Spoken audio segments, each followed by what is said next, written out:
বাবার তো আবেগ নাই, বাবা কাঁদতে পারে না, বাবা কষ্ট দেখাতে পারে না।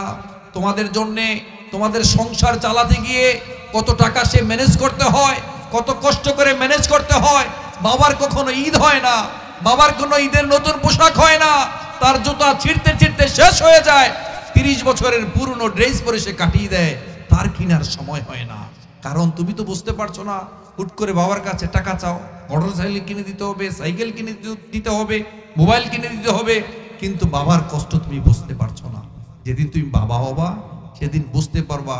তোমার তো মাসে 5,000 টাকা ইনকাম, 10,000 টাকা ইনকাম, কিন্তু তোমাদের সংসারে চাহিদা 20,000 টাকা। বাবা যে কোত্থেকে ম্যানেজ করতে হয়। বাবারা সারা জীবন সংসারের ঘানি টানতে টানতে টানতে শুধু তোমাদেরকে ভালোবেসে তোমাদেরকে শান্তিতে রাখার জন্য তারা যে কি কষ্ট করে, সেটা বুঝবে যেদিন তুমি বাবা হবে, ঠিক কিনা? আমার ইয়াং ভাই যারা এখানে আছো, কার কার বাবা মা আছে? 2 হাত তুলে দেখাও তো, কার কার বাবা মা আছে? আলহামদুলিল্লাহ, সবাই বলো আলহামদুলিল্লাহ। হয় নাই, বাবা মা আছে, খুশি হও নাই? তো জোরে বলো আলহামদুলিল্লাহ। এও সুন্দর হয় না, আর একটু জোরে বলো। তোমার এই আলহামদুলিল্লাহ শুনবে তোমার মায়েরা, শুনে বলবে যাই হোক আলহামদুলিল্লাহ, আমার বাচ্চারা আমার কথা বলেছে। এখানে কোনো মহিলা প্যান্ডেল করেছেন নাকি? নিশ্চয়ই বাসা থেকে সবাই শুনছে, তাই না? আলহামদুলিল্লাহ। বাবাজিরা, এখানে যে সমস্ত ছোট বাচ্চারা আছো, যাদের বাবা মা আছে, আমি তোমাদের পায়ে হাত দিয়ে বলবো, যদি তোমরা বড় হতে চাও, যদি মনে করো তোমাদের রিজিকের প্রাচুর্যতা ঘটুক, তুমি সম্মানিত হও, তাহলে বাবা মাকে কেউ কষ্ট দিও না। Heaven lies at the foot of mother.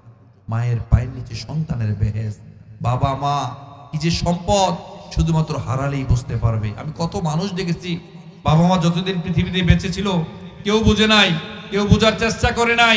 যখন তারা চলে গিয়েছে নীরবে কাঁদে, আমার বাবা মা চলে গিয়েছে, যদি এখন থাকতো আমি বাবা মায়ের জন্য কতই না কিছু করতে পারতাম, ঠিক কিনা? وَقَضَى رَبُّكَ أَلَّا تَعْبُدُوا إِلَّا إِيَّاهُ وَبِالْوَالِدَيْنِ إِحْسَانًا إِمَّا يَبْلُغَنَّ عِندَكَ الْكِبَرَ أَحَدُهُمَا أَوْ كِلَاهُمَا فَلَا تَقُل لَّهُمَا أُفٍّ। বাবা মা যদি উফ করে শব্দ যেন না করতে পারে, এদিকে তোমাদের খেয়াল রাখতে হবে। মায়ের পায়ের নিচে সন্তানের বেহেশত। একটা মা যখন তোমাকে প্রসব করে 20টা হাড্ডি একসাথে ভেঙে গেলে যেরকম ব্যথা অনুভব হতো, ঠিক একটা মা তোমাকে যেদিন প্রসব করেছে এই ব্যথা সে অনুভব করেছে। এই মাকে কি করে কষ্ট দাও, সেই বাবাকে কি করে কষ্ট দাও? বাবার তো আবেগ নাই, বাবা কাঁদতে পারে না, বাবা কষ্ট দেখাতে পারে না। তোমাদের জন্যে তোমাদের সংসার চালাতে গিয়ে কত টাকা সে ম্যানেজ করতে হয়, কত কষ্ট করে ম্যানেজ করতে হয়। বাবার কখনো ঈদ হয় না, বাবার কোনো ঈদের নতুন পোশাক হয় না, তার জুতা ছিঁড়তে ছিঁড়তে শেষ হয়ে যায়। 30 বছরের পুরনো ড্রেস পরে সে কাটিয়ে দেয়, তার কেনার সময় হয় না। কারণ তুমি তো বুঝতে পারছো না, হুট করে বাবার কাছে টাকা চাও, মোটরসাইকেল কিনে দিতে হবে, সাইকেল কিনে দিতে হবে, মোবাইল কিনে দিতে হবে, কিন্তু বাবার কষ্ট তুমি বুঝতে পারছো না।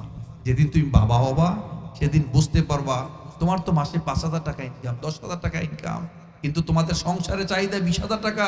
বাবা যে কোত্থেকে ম্যানেজ করতে হয়। বাবারা সারা জীবন সংসারের ঘানি টানতে টানতে টানতে শুধু তোমাদেরকে ভালোবেসে তোমাদেরকে শান্তিতে রাখার জন্য তারা যে কি কষ্ট করে, সেটা বুঝবে যেদিন তুমি বাবা হবে, ঠিক কিনা?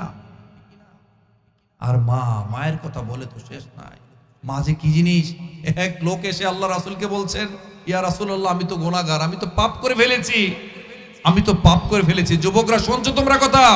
মনোযোগ আছে তোমাদের? এক গুনাহগার ছেলে এসে বলছে, ইয়া রাসূলুল্লাহ, আমি তো অন্যায় করে ফেলেছি, আমি তো পাপ করে ফেলেছি, আমি এখন কিভাবে ক্ষমা পেতে পারি? নবী মুহাম্মদ সাল্লাল্লাহু আলাইহি সাল্লাম বলেছেন, তোমার কি মা আছে? তখন তিনি বললেন, আমার তো মা নাই। এই ছেলে, এই কি বলেছি বলো তো? তোমার মা আছে? মা আছে? একটু মনোযোগ দাও।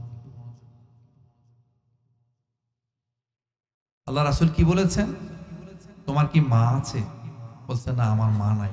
মনে আছে হাদিসটা? একজন গুনাহগার পাপী গুনাহ করে ফেলেছে, আল্লাহ রাসূলকে বলেছেন, ইয়া রাসূলুল্লাহ, আমি তো অনেক গুনাহ করে ফেলেছি, আমি এখন গুনাহ থেকে মাপ পাবো কি করে? বাবাজিরা, আমি এখন গুনাহ থেকে মাপ পাবো কি করে? তখন আল্লাহ রাসূল সাল্লাল্লাহু আলাইহি সাল্লাম বলেছেন, তোমার কি মা আছে?